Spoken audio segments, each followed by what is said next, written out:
এই দেখেন, এই আপনাকে যে দেখাচ্ছি, এই সরকারি নাম্বার, সরকারি লোগো ব্যবহার করে উনি নিজে পরিচয় দিচ্ছে। উনি সহকারী পুলিশ কমিশনার বলছে, একবার বলছে আমি নির্বাহী ম্যাজিস্ট্রেট, এবং জেলা পরিষদে একটা সাহায্য আসছে বাচ্চার জন্য, এইটা বলে নাম্বার জোগাড় করে এই মেয়েটাকে কল দিয়েছে।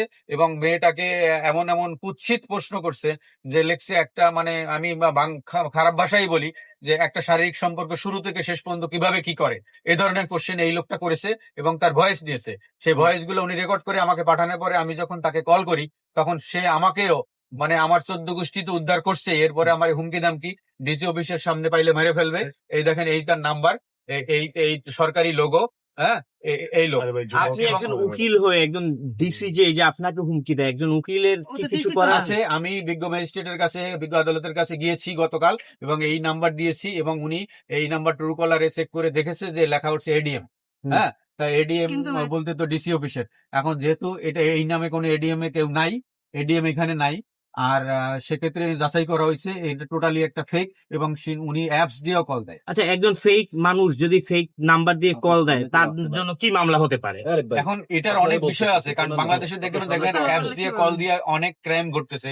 এই যে চট্টগ্রামে যে একটা শীর্ষ সন্ত্রাসী ধরা পড়ছে, পুলিশ কমিশনার কালকে বক্তব্যটা দেখেন, যে এই যারা অ্যাপস দিয়ে ব্যবহার করে হুমকি দেয়, কথা বলে, এদেরকে ট্রেস করা খুবই কঠিন। যেখানে পুলিশের বড় কর্মকর্তারা এই অ্যাপস চালাতে পারতেছে না ধরতে, সেখানে আমরা কিভাবে পারবো বলেন?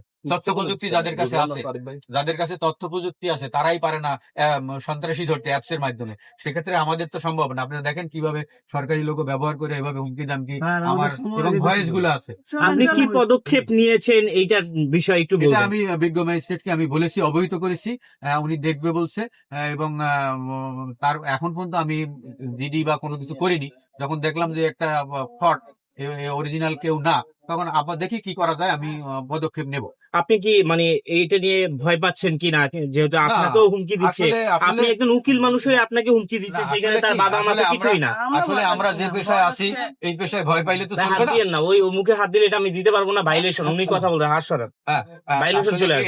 এই ধরনের হুমকি দিলে বা আমরা প্রতিনিয়ত পাই, যারা ক্রিমিনাল মামলা করে, পেনাল কোডের মামলা করে, এই ধরনের হুমকি আমরা পাইতেই থাকি, আরো পাবো। কাজে এই নিয়ে ভয় পেলে তো আমি আমার পেশাগত দিক আগাইতে পারবো না।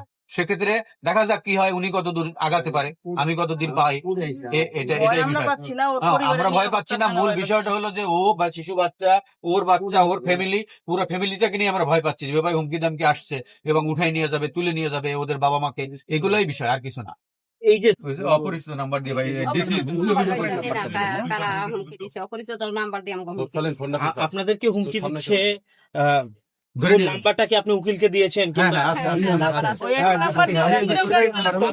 হুমকি দিচ্ছে, বলবেন মিডিয়ার সামনে। ভাই আপনি একটু বলেন, আপনি একটু বলেন। আমি আপনাকে দেখাচ্ছি, এবং আমি আপনাকে পাশে নিয়ে নেন ভাই। হ্যাঁ, দেন, আমি রিয়েলিটি দেখাচ্ছি।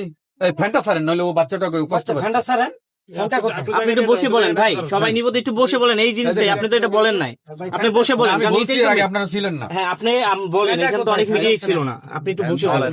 এই দেখেন, বাচ্চাটা এটা দেখেন, এই যে হ্যাঁ বলেন বলেন। এই ফ্যানটা একটু সারেন, নইলে কিন্তু ও বাচ্চা কষ্ট পাচ্ছে। আচ্ছা বলেন। লাইটটা টপ হয়ে গেছে, একটু চাপ দেন মাঝখানে। হ্যাঁ,